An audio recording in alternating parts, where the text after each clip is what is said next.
Well आज है हमारे पास अपनी all time favourite continental GT650 and ये किसी डीलरशिप या फिर किसी कंपनी या फिर किसी दोस्त की मोटरसाइकिल नहीं है। ये है हमारी अपनी GT650 एंड ये है इसका स्लिप स्ट्रीम ब्लू कलर। जब से ये मोटरसाइकिल मैंने ली है आपने मुझसे कई सवाल पूछे हैं जिनके जवाब आज तक अधूरे हैं। तो आज की इस वीडियो में आपके सभी सवालों के जवाब दिए जाएंगे। उसके अलावा मैं आपको अपना एक्सपीरियंस बताऊंगा, डे 1 से लेके आज तक मेरा कैसा एक्सपीरियंस रहा GT650 के साथ। उसके अलावा ये नॉर्मल वीडियो रहने वाला है, जैसे हम रिव्यू करते हैं वैसे ही आज का रिव्यू ये रहेगा। बट इस वीडियो को एंड तक ज़रूर देखें क्योंकि ये वीडियो स्पेशल होने वाला है। तो अब शुरू करते हैं इस वीडियो को।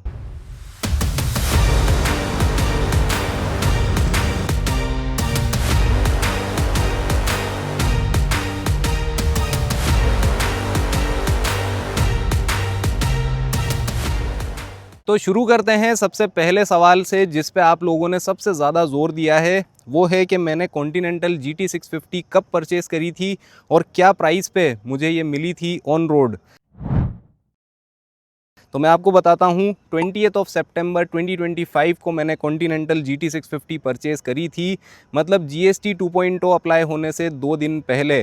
तो मुझे इसकी प्राइस पड़ी थी 4,30,000 रुपीज़ ऑन रोड इन चित्तौड़गढ़ राजस्थान। तो ये उस टाइम की प्राइस थी और आज की प्राइस से इसको कंपेयर करें तो स्लिप स्ट्रीम ब्लू की प्राइस आपको मिलेगी रुपीज़ 4,66,000 ऑन रोड इन चित्तौड़गढ़ राजस्थान। तो लगभग 36,000 का प्राइस इंक्रीज़ हो चुका है। तो मैंने बिल्कुल सही टाइम पे कॉन्टिनेंटल GT650 परचेज़ करी थी एंड इस चीज़ का मुझे बिल्कुल रिग्रेट नहीं है। और इवन मुझे तो बहुत खुशी होती है ये सोच के कि मैंने बिल्कुल सही टाइम पे अपनी फेवरेट मोटरसाइकिल परचेज़ करी थी। तो अब आ जाते हैं दूसरे सवाल पे जिस पे आपने सबसे ज़्यादा ज़ोर दिया है। वो है कि मैंने कॉन्टिनेंटल GT650 क्यों परचेज़ करी, इसकी जगह मुझे इंटरसेप्टर 650 परचेज़ कर लेनी चाहिए थी। तो इसका सिंपल सा जवाब है, मेरे पास ऑलरेडी थंडरबर्ड 350X घर पे रखी है, मतलब वो मैं पहले से ऑन करता हूँ सिंस 2018। तो वो मेरे पास है जब मैं लॉन्ग टूरिंग करना चाहूँ या फिर मैं क्रूजिंग करना चाहूँ या फिर मैं इजी मोड पे राइड करना चाहूँ तो मेरे पास थंडरबर्ड 350X है। बट मुझे चाहिए थी एक बढ़िया स्पोर्टी फील वाली मोटरसाइकिल जिसमें एंथुजियाज़म पीक लेवल पे फील हो एंड एग्रेसिव राइडिंग पॉस्चर हो एंड बढ़िया लुक्स हो एंड कल्ट वाइब जिसमें आपको मिलती है। तो मुझे GT650 से बढ़िया ऑप्शन कोई नहीं दिखा एंड ये मेरी काफ़ी टाइम से फेवरेट थी एंड काफ़ी टाइम से मैं इसको ओन भी करना चाहता था। तो इसीलिए मैंने डिसाइड किया कि कॉन्टिनेंटल GT650 लेनी है और इसमें ये specific slip stream blue colour ही लेना है। तो अब आ जाते हैं अगले सवाल पे जिस पे आप लोगों ने सबसे ज़्यादा ज़ोर दिया, वो है रजिस्ट्रेशन नंबर। मैंने इसमें लिया है 0009 नंबर। तो आप में से कई लोगों ने मुझसे पूछा कि मैंने इसका कितना अमाउंट पे किया है चित्तौड़गढ़ में, क्योंकि चित्तौड़गढ़ RTO से मैंने ये नंबर लिया है। तो आप देख सकते हैं RJ09 0009, तो काफ़ी यूनिक ये नंबर है एंड जितना मैंने सोचा था उससे ज़्यादा मुझे पे करना पड़ा। मतलब मैंने सोचा था 5,000 या मैक्स टू मैक्स 10,000 रुपये पे करने होंगे, बट इस नंबर के मैंने पे किए 21,000 रुपीज़।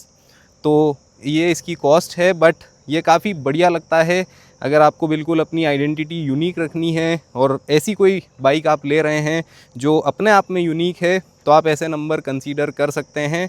बाकी अगर आपका जैसे RTO है RJ09 के साथ 0009 ले सकते हैं, 08 के साथ 0008 ले सकते हैं और 07 के साथ 0007 भी आप ले सकते हैं, जो कि काफ़ी अच्छे ऑप्शंस हैं। तो ये थी रजिस्ट्रेशन नंबर की डिटेल्स। अब आते हैं अगले सवाल पे। अगला सवाल जिस पे आप सभी लोगों ने सबसे ज़्यादा ज़ोर दिया वो है मैंने अपनी कॉन्टिनेंटल GT650 में कौन कौन सी एक्सेसरीज़ लगवा रखी हैं एंड आगे मेरा क्या प्लान है एक्सेसरीज़ लगवाने का।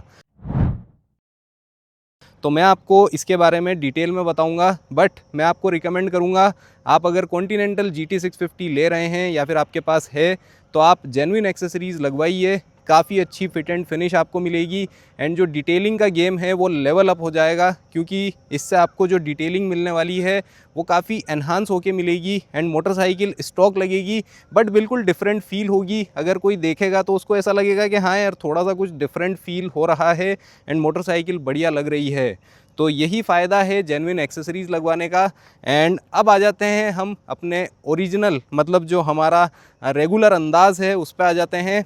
फ़ोन को लेते हैं हाथ में और फिर मैं आपको सभी डिटेल्स बताता हूँ कॉन्टिनेंटल GT650 की। सो ये है none other than our own Continental GT650। तो सबसे पहले आप हमें कमेंट सेक्शन में बताइए इसमें जो भी एक्सेसरीज़ आपको दिख रही हैं उनके साथ ये कॉन्टिनेंटल GT650 कैसी लग रही है।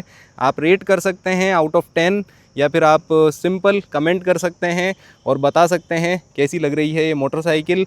एंड मैं पहले ही आपको ये डिस्क्लोज़ कर देता हूँ, इसमें सभी जेन्युइन एक्सेसरीज़ मैंने लगवा रखी हैं, कुछ भी इसमें आपको आफ्टर मार्केट नहीं मिलने वाला है। तो ये थी इसके लुक्स की बात। लुक्स मुझे काफ़ी बढ़िया लग रहे हैं पर्सनली, क्योंकि मेरी मोटरसाइकिल है और मैंने अपने हिसाब से इसको कस्टमाइज़ करवाया है। तो अब शुरू करते हैं। एंड सबसे पहले मैं आपको वन बाय वन बताता हूँ कौन कौन सी एक्सेसरीज़ मैंने लगवा रखी हैं एंड कौन कौन से छोटे मोटे चेंजेस मैंने करवा रखे हैं। तो सबसे पहले ये फ्रंट में विंड स्क्रीन लगवा रखी है मैंने, जो कि शॉर्ट विंड स्क्रीन है या फिर वाइज़र भी आप इसको कह सकते हैं।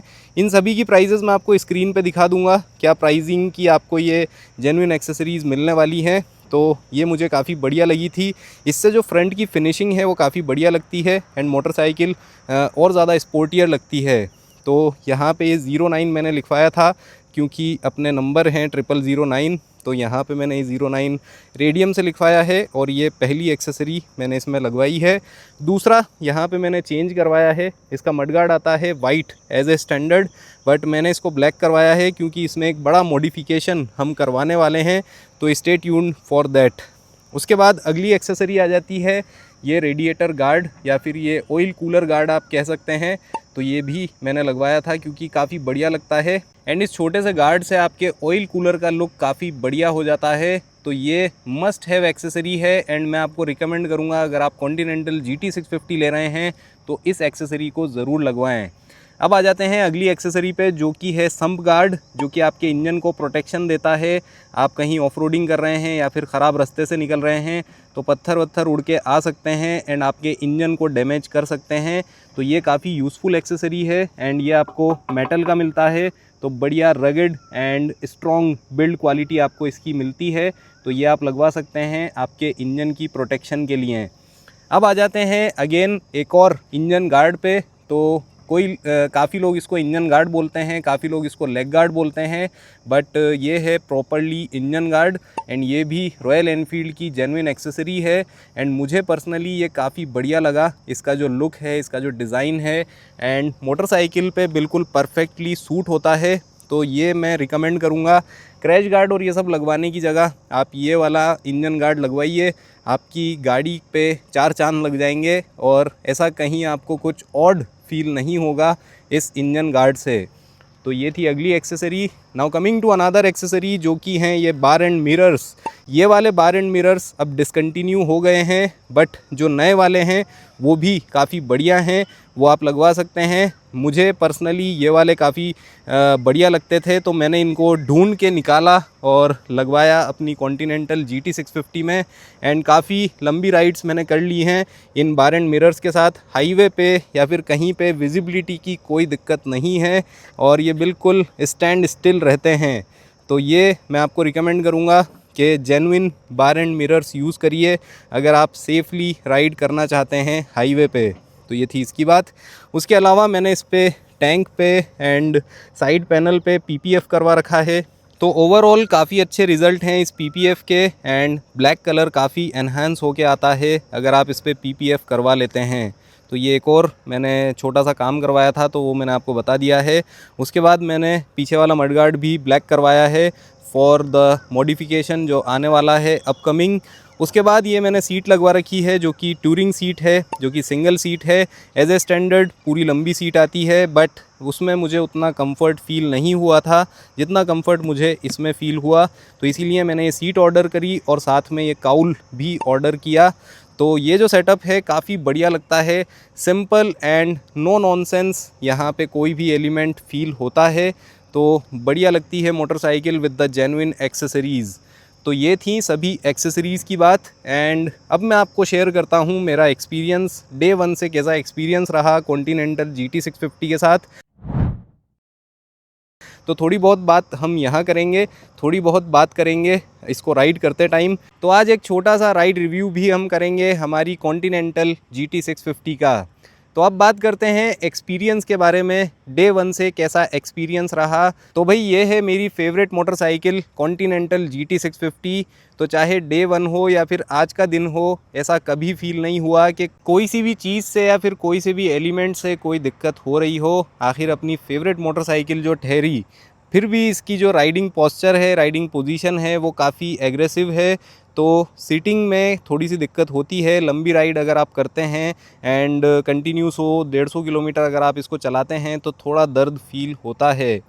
तो ये थी ओवरऑल एक्सपीरियंस की बात, एंड ज़्यादा बेहतर मैं आपको बता पाऊँगा राइड करते करते। तो चलिए अब इसको राइड पे लेके चलते हैं एंड वहीं एक्सपीरियंस की बात करेंगे एंड वीडियो को कंक्लूड भी वहीं करेंगे।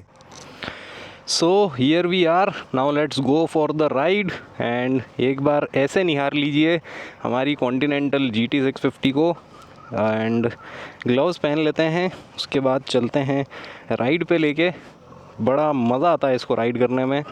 सबसे बढ़िया तो मुझे ये लगता है कि एकदम पॉइंट ऑफ अट्रैक्शन रहते हैं। जहाँ से भी निकलते हैं इस बाइक को लेके स्टार्ट करते हैं। सबसे पहले इसका स्टॉक एग्जॉस्ट नोट मैं आपको सुनाता हूँ, तो लेट्स स्टार्ट।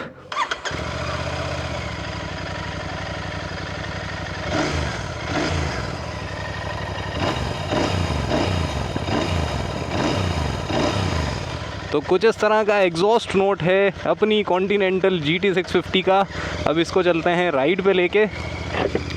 तो भाई चलाने में काफ़ी एग्रेसिव सिटिंग पोजीशन आपको मिलती है। अगर आप इसको हमेशा स्टॉक रखेंगे तो एग्रेसिव रहेगी। अगर आप इसमें थोड़े से मॉडिफिकेशंस करवाते हैं या फिर दूसरा कोई किट डलवाते हैं तो मुझे लगता है कि थोड़ी सी रिलैक्स्ड पोजीशन आपको मिल सकती है कॉन्टिनेंटल GT 650 में। बाकी अभी तक हमने इसको लगभग 3000 किलोमीटर चला दिया है with this aggressive riding posture, and to be honest मुझे कोई दिक्कत फील नहीं हुई अपनी कॉन्टिनेंटल GT 650 से। तो ये थी इसकी बात। एंड मैं एकदम से रेव करना चाह रहा था और यहाँ पे अनसर्टेनिटीज़ दिख गई मुझे रोड पे, तो इन अनसर्टेनिटीज़ का ध्यान आपको भी रखना होगा। Now let's go.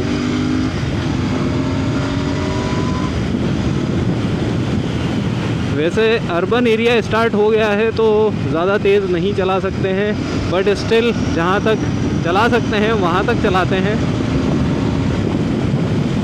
So this is the fun, this is not fun to ride, this is the fun to ride a motorcycle. तो बहुत डिफरेंस है इस बात में। बहुत सी मोटरसाइकिल होती हैं जो फ़न टू राइड होती हैं, और ये जो है ना ये फ़न देती है जब आप इसको राइड करते हैं। दोनों का मतलब सेम है क्या? चलो ठीक है, उस पर बाद में चर्चा करेंगे। अभी बात करते हैं कि ओवरऑल एक्सपीरियंस कैसा रहा। तो इसकी अभी तक 2 सर्विस हो चुकी हैं एंड पहली सर्विस तो नॉर्मल जनरल चेकअप होता है, नहीं पहली सर्विस में एक्चुअली ऑयल चेंज होता है और ये सब चीज़ें होती हैं। दूसरा बिल्कुल जनरल चेकअप होता है, वॉशिंग और ये सब। तो दोनों सर्विस हो चुकी हैं एंड अभी तक ऐसा कोई मुझे दिक्कत फील नहीं हुई कि ब्रेकिंग में या फिर सस्पेंशन में या फिर इंजन में। Engine is so damn good. थोड़ा सा गर्म होता है बस, एक दिक्कत है, बट एयर कूल्ड इंजन है, 650 सीसी ट्विन सिलेंडर। क्या लोगे और क्या लोगे आप? परफॉर्मेंस में कहीं कोई कमी नहीं है। कभी भी इंजन ऐसा फील नहीं करवाता है कि आप को पावर नहीं मिल रही है या फिर आप अंडर पावर फील कर रहे हैं या फिर आपको हाईवे पे ऐसा लग रहा है कि यार थोड़ा और पावर होता तो मज़ा आता। This is a definitely best engine, royal Enfield का बेस्ट इंजन है। मुझे लगता है कि रॉयल एनफील्ड को इसे हमेशा कैरी फॉरवर्ड करना चाहिए, कभी भी इसमें कोई चेंजेस नहीं करने चाहिए।